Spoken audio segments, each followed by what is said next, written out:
Il n'y a rien, absolument rien. Le capitaine Ibrahim Traoré réapparaît tout souriant, en forme. Et passe un message au Burkina Faso et au monde, à la France, à toutes ces personnes qui veulent aujourd'hui qui tombent. Nous avons tout entendu, qu'il y a eu coup d'État, qu'il a échappé à un coup d'État, que tout ça, mais la vraie version a été expliquée par lui-même dans cette vidéo. Donc avant de vous mettre la vidéo, je vous demande de liker, de partager au maximum cette vidéo pour une large diffusion et pour nous soutenir aussi, ça fait énormément plaisir. Donc je reviens, suivant la vidéo, je reviens juste après pour faire un petit commentaire. Comment vous allez? D'accord. Bonjour. Comment vous allez? Merci. D'accord. Bonjour, je vous en prie. Bonjour, madame. Bonjour. Comment vous allez? Bonjour. Bonjour. C'est un honneur pour moi de prendre la parole ce matin au nom de l'ensemble du personnel, mais aussi des premiers responsables de la radio-diffusion télévision du Burkina en ce jeudi 20 juin 2024 pour vous souhaiter une fois de plus la bienvenue dans la cour de la télévision nationale. Ce n'est pas une première. Donc, Excellence, nous sommes honorés de vous recevoir ce matin, surtout de l'élan que vous avez donc ce matin de venir échanger avec le personnel, encourager le personnel à peu près une semaine après le malheureux incident donc, qui a touché la télévision. C'est vrai que ça a été des moments de frayeur, beaucoup d'agents étaient traumatisés, mais on sent que malgré donc cela, les agents sont là tous les jours pour assurer la continuité donc, du service. Et donc, Excellence, c'est vraiment des mots de remerciement pour votre présence ici ce matin. Merci, Excellence. Bonjour à tous. Je dirais que c'est un réel plaisir donc, de passer encore une fois de plus vous dire bonjour. Hier, ça faisait une semaine exactement que l'incident est arrivé. Je vais passer voir là où la roquette est tombée. Mais sachez une chose, c'est ceux qui sont là pour vous protéger en fait, qui ont malheureusement fait l'incident. Parce que vous les voyez poster autour, ils vous fatiguent beaucoup sûrement ces derniers temps chaque matin. Parce qu'ils ont renforcé la sécurité depuis plusieurs mois, qui amène à beaucoup de fouilles et de désagréments. Mais c'est pour vous. C'est pour que quelqu'un ne puisse pas venir vous faire du mal ici. Parce que vous êtes très important, c'est un lieu stratégique. C'est dans le cadre de leur élève que, en voulant vérifier un certain nombre de choses, malheureusement, donc, quelqu'un a fait partir le coup. Et ceux-là qui étaient à côté là-bas et celui qui a actionné ont été blessés aussi. Donc ils ont été transportés à Yalgado ce jour-là. Dieu merci, ils ont quitté Yalgado. Avec quelques séquelles bien sûr, parce que la roquette, ça ne pardonne pas, notamment au niveau de la main. Malheureusement, la roquette s'est dirigée dans la cour de la RTV ici. Et on peut rendre encore grâce à Dieu parce qu'il n'y a pas eu de victimes en tant que telles. Il y a eu 2 blessés pris en charge par l'infirmerie de la présidence. Immédiatement, l'aide de camp après le conseil a pu venir aussi constater les dégâts et me rendre compte donc de la situation des blessés qui étaient stables. J'espère qu'ils vont encore mieux. En tant que civil, c'est normal. Les traumatismes, vous n'avez jamais entendu une roquette détonner à côté. Encore que vous soyez comme une cible, ça se comprend. On a mis en place une équipe de psychologues pour essayer de prendre en charge notamment ces 2 blessés-là et tout le personnel. Donc je viens aujourd'hui en tant que psychologue pour essayer encore de vous remonter le moral et de vous dire de ne pas avoir peur parce que ce n'est pas fait à dessein contre vous. Voilà, c'est juste un incident, ça arrive. Dans le maniement des larmes, ça arrive toujours. Voilà pourquoi ce qu'on appelle dans l'ISTC chez nous, il y a des règles. Voilà. Malheureusement, des incidents peuvent arriver, ça arrive toujours. Et souvent même c'est malheureux. Donc là, on peut rendre grâce à Dieu qu'il n'y a pas eu vraiment de mort. Et tous les blessés sont en train de recouvrir la santé. On dit Dieu merci. Personne ne veut se faire surprendre.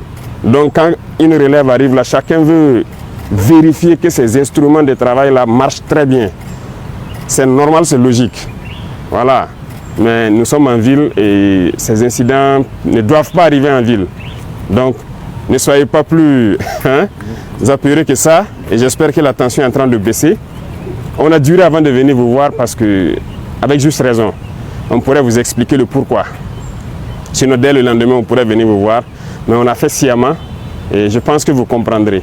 Voilà, vous aurez l'occasion de poser vos questions éventuellement et qu'on pourrait répondre. On va causer à bâton rompu pour vous vous déstresser un peu parce que depuis là, je vois qu'il y a tellement d'informations qui fusent de partout. Et vous-même, vous posez des questions aussi. Excellence, bonjour, soyez les bienvenus. Je vous en prie. Justement, par rapport à l'incident qui s'est déroulé mercredi dernier, en tout cas, il n'en fallait pas plus pour alimenter les réseaux sociaux et même certains médias qui parlent de mutinerie des hommes et de votre probable fuite vers une destination inconnue. Que s'est passé exactement? Peut-être qu'ils allaient dire même que le directeur de la télé a été enlevé aussi. Bon, il n'en est rien. Hein. Voilà. Et souvent, on a l'habitude de dire un certain nombre de termes, les gens disent de ne pas le dire. Mais la réalité est là, en fait. Voilà, il y a des apatrides, il y a des ennemis de la nation. Et il y a un discours de Sankara que je vois que vous avez fait passer la dernière fois que je suivais. C'est d'actualité, c'est comme si nous sommes aujourd'hui et qu'il est en train de parler, en fait. Voilà, c'est ça la réalité. Il n'en est absolument rien. Nous sommes là et chacun devrait faire attention ce jour-là. L'incident s'est passé pendant qu'on était en conseil. Et si les gens avaient fui, est-ce qu'après le conseil, il y aurait eu un point de presse? Il y a eu point de presse, non? Mais comme ils ont l'habitude de mentir, comme ils respirent, ils essaient d'embobiner les gens. Ces individus-là, il ne faut pas les écouter. Hein. Ils veulent distraire les gens. C'est rien d'important. Nous, on ne fuit pas. Jamais. Nous sommes soldats et ça, c'est la dernière des choses qui vient en tête. On ne recule pas, on n'abandonne pas. Et on ne s'agenouille devant personne, à part nos parents et Dieu. Donc ça, c'est notre mentalité comme ça. Ils ont raconté tout ce qu'ils veulent et on les regardait. Justement à cause de ça qu'on n'est pas venu très tôt. Il fallait les laisser alimenter leurs mensonges. Et c'est ce que je disais, peut-être qu'ils allaient venir dire que le directeur a été kidnappé et sa femme même qui croyait peut-être à leur ineptie, allait regarder que mais là je vois maintenant qu'ils mentent. Ils ont la haine en eux. Ils sont constipés intellectuellement. Et c'est ça qui fait qu'ils sont obligés de mentir. Parce que sûrement qu'ils ont pris, ils ont un pacte avec les impérialistes et ils sont obligés de travailler pour les faire croire. C'est des escrocs en fait. Sinon nous on est là. On continue de travailler, on est avec vous chaque matin, on passe. Voilà. Mais on ne voulait pas venir pour les laisser continuer jusqu'à aller se noyer eux-mêmes. Et je pense qu'ils se sont bien noyés maintenant. Toute l'Afrique a compris que ce sont des apatrides, ce sont des ennemis de la nation. Voilà. Sinon, il n'en est absolument rien. Nous sommes là, on travaille. Monsieur le Président, quelle est l'appréciation que vous faites du traitement de cet incident par les médias, notamment les médias occidentaux? Les médias occidentaux, ce n'est pas nouveau. Hein. Et ça tombe bien, vous êtes des journalistes, vous travaillez dans l'information. Vous voyez ce qu'on appelle le média mensonge? Je pense que beaucoup ont compris maintenant. La plupart sont des médias menteurs. Ils ont passé le temps à mentir, à manipuler. Et aujourd'hui, quand je les regarde dans leurs reportages et tout ce qu'ils racontent, c'est honteux. Et c'est très bien. Ils sont arrivés même à prouver à toute l'Afrique, à tout le monde entier, qu'ils sont des menteurs. Et c'est bien. Je pense que la jeunesse africaine doit avoir compris, la jeunesse burkinabé doit avoir compris. C'est désabonner de ces gens-là, ne plus les écouter, parce qu'ils nous ont tous manipulés pendant longtemps. Voilà, vous avez plusieurs exemples chez vous. Hein. On prend la Côte d'Ivoire, qui n'a pas détesté Gbagbo? En tout cas, nous, notre génération, tellement ils ont menti sur lui, ils ont raconté du n'importe quoi. Ils mettent la pression par l'information, vous finissez par détester la personne. Ils font un modèle de la personne pour vous imposer ça dans l'esprit. Vous finissez par détester la personne, on l'amène à la CPI, après on lui dit qu'il n'y a rien, il est coupable de rien. C'est sérieux ça? Kadhafi, on a laissé Kadhafi mourir. Voici les conséquences ici. Dictateur, il a fait ci, il a fait ça par leurs organismes. Ils mentent. RFI, quoi. Voilà, tout va bien au Burkina Faso. Le président lui-même assure. Tout va bien, le pays se porte bien, lui-même se porte bien. Comme il a dit au début de son message, ça m'a bien fait rire. Il dit qu'il voulait les laisser venir. Ils ne voulaient pas aller aussi dans leur sens. Ils ont laissé ces médias-là venir jusqu'à ce qu'ils se sont noyés. Donc, moi, ça me fait marrer, quoi.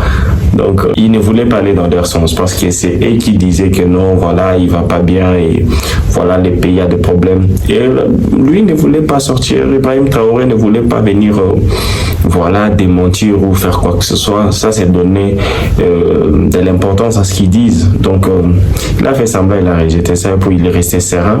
Il a attendu le bon moment où il devait visiter quand même les gens qui étaient touchés, la télévision nationale, et il en a profité pour nous adresser quelques mots. Et voilà quoi. Donc, merci d'avoir suivi cette vidéo. Je vous demande de la liker, de nous dire ce que vous en pensez dans l'espace commentaire. N'oubliez pas de la partager. Moi, je vous dis à très bientôt pour de nouvelles informations. Ciao.